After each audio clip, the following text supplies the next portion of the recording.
Hi, Aqua Roomers. It's time for chapter reading. Well, yesterday we read about the tall Indian. He came into the house and he talked with Pa. Well, they tried to talk with each other. Pa didn't really understand his language. And then Jack did not like the Indian. And there was a pathway that went in front of the house that was always a trail for the Indians, but Jack thought that it really belonged to Ma and Pa. So when the Indian was in the pathway, Jack was not happy. And Pa decided it would be safer to keep Jack chained to the house. Well, it's unfortunate. Well, winter was coming now. The grasses were a dull color under a dull sky. The winds wailed as if they were looking for something they could not find. Wild animals were wearing their thick winter fur, and Pa set his traps in the creek bottoms. Every day he visited them, and every day he went hunting. Now that the nights were freezing cold, he shot deer for meat. He shot wolves and foxes for their fur, and his traps caught beaver and muskrat and mink. He stretched the skins on the outside of the house and carefully tacked them there to dry. In the evenings, he worked the dried skins between his hands to make them soft, and he added them to the bundle in the corner. Every day, the bundle of furs grew bigger. Laura loved to stroke the thick fur of red foxes. She liked the brown, soft fur of beaver and the shaggy wolf's fur. But best of all, she loved the silky mink. Those were all furs that Pa saved to trade next spring in Independence. Wouldn't it be fun to feel and touch the fur of all the different animals? Oh, yes. Laura and Mary had rabbit skin caps, and Pa's cap was muskrat. One day, when Pa was hunting, two Indians came. They came into the house because Jack was chained. Those Indians were dirty and scowling and mean. They acted as if the house belonged to them. One of them looked through Ma's cupboard and took the cornmeal. The other took Pa's tobacco pouch. They looked at the pegs where Pa's gun belonged. Then one of them picked up the bundle of furs. Ma held baby Carrie in her arms, and Mary and Laura stood close to her. They looked at that Indian taking Pa's furs. They couldn't do anything to stop him. He carried them as far as the door. Then the other Indian said something to him. They made harsh sounds at each other in their throats, and he dropped the furs. They went away. Ma sat down. She hugged Mary and Laura close to her, and Laura felt Ma's heart beating. "Well," Ma said, smiling, "I'm thankful they didn't take the plow and seeds." Laura was surprised. She asked, "What plow?" "The plow and all the seeds for next year are in that bundle of furs," said Ma. Because if Ma went to Independence, he could trade the furs for the plow and the seeds. When Pa came home, they told him about the Indians, and he looked serious. But he said that all was well that ended well. That evening, when Mary and Laura were in bed, Pa played the fiddle. Ma was rocking in the rocking chair. holding baby Carrie against her, and she began to sing softly with the fiddle. Wild roved an Indian maid, bright Alberta, where the flow waters of the blue Janita, strong and true my arrows are. In my painted quiver, swift goes my light canoe, adown the rapid river. Ma's voice and the fiddle music softly died away, and Laura asked, "Where did the voice of Alfarada go, Ma?" "Goodness," Ma said, "aren't you asleep yet?" "I'm going to sleep," Laura said, "but please tell me where the voice of Alfarada went." "Oh, I suppose she went west," Ma answered. "Well, why do Indians go west?" Laura asked. "They have to," Ma said. "Why do they have to?" "The government makes them, Laura," said Pa. "Now, go to sleep." He played the fiddle softly for a while. Then Laura asked, "Please, Pa, can I ask just one more question?" "May I?" said Ma. Laura began again. "Pa, please, may I?" "What is it?" Pa asked. It was not polite for little girls to interrupt, but of course Pa could do it. "Will the government make the Indians go west?" "Yes," Pa said. "When white settlers come into a country, the Indians move on. The government is going to move the Indians farther west any time now. That's why we're here, Laura.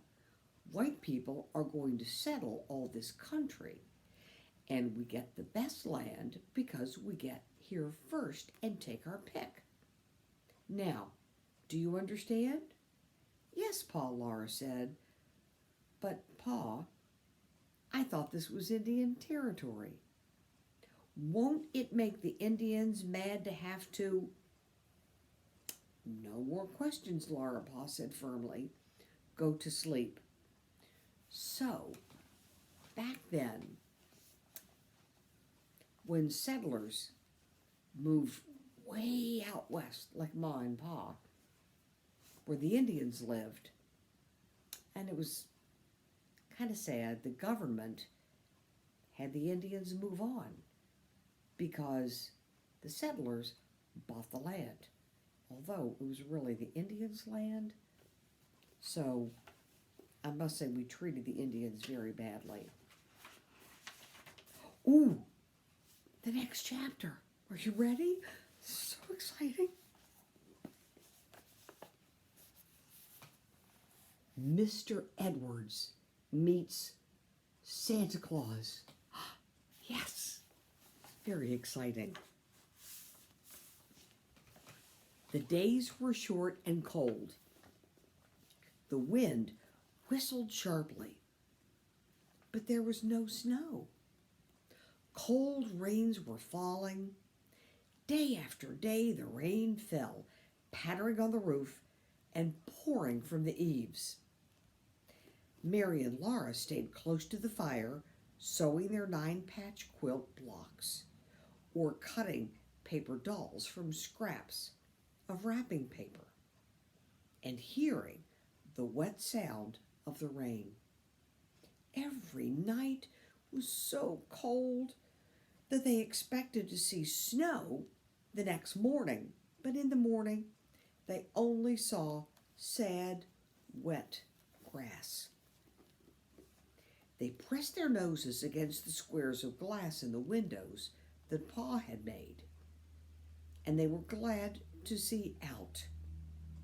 But they wished they could see snow. Laura was anxious because Christmas was near, and Santa Claus and his reindeer could not travel without snow. Mary was afraid that even if it snowed, Santa could not find them so far away in Indian territory. When they asked Ma about this, she said she didn't know. "What day is it?" they asked her anxiously. "How many more days till Christmas?" And they counted off the days on their fingers till there was only one more day left. Rain was still falling that morning. There was not one crack in the gray sky. They felt almost sure there would be no Christmas. Still, they kept hoping. Just before noon, the light changed. The clouds broke and drifted apart, shining white in a clear blue sky. The sun shone, birds sang, and thousands of drops of water sparkled on the grasses. But when Ma opened the door to let in the fresh, cold air, they heard the creek roaring.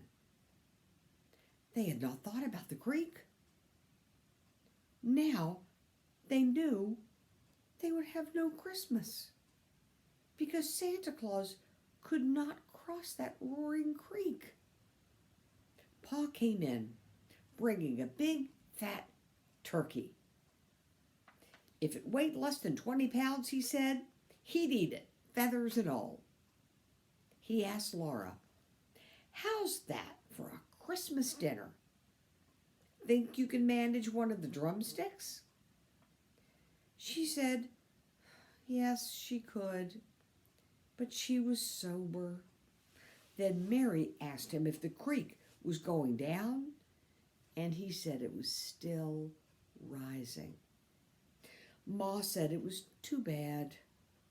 She hated to think of Mr. Edwards eating his bachelor cooking all alone on Christmas Day. Mr. Edwards had been asked to eat Christmas dinner with them, but Pa shook his head and said a man would risk his neck trying to cross that creek now. "No," he said, "the current's too strong. We'll just have to make up our minds that Edwards won't be here tomorrow." Of course, that meant Santa Claus could not come either. Laura and Mary tried not to mind too much. They watched Ma dress the wild turkey, and it was a very fat turkey. They were lucky little girls to have a good house to live in and a warm fire to sit by, and such a turkey for their Christmas dinner. Ma said so, and it was true. Ma said it was too bad that Santa couldn't come this year, but they were such good girls that he hadn't forgotten them. He would surely come the next year. Still, they were not happy. After supper that night, they washed their hands and faces, buttoned their red flannel nightgowns, tied their nightcap strings, and soberly said their prayers. They lay down in bed and pulled the covers up. It did not seem at all like Christmas time. Pa and Ma sat silent by the fire. After a while, Ma asked Pa why he didn't play the fiddle, and he said, "I don't seem to have the heart to, Caroline." After a longer while, Ma suddenly stood up. "I'm going to hang your stockings, girls," she said. "Maybe something will happen." Laura's heart jumped, but then she thought about the creek, and she knew nothing could happen.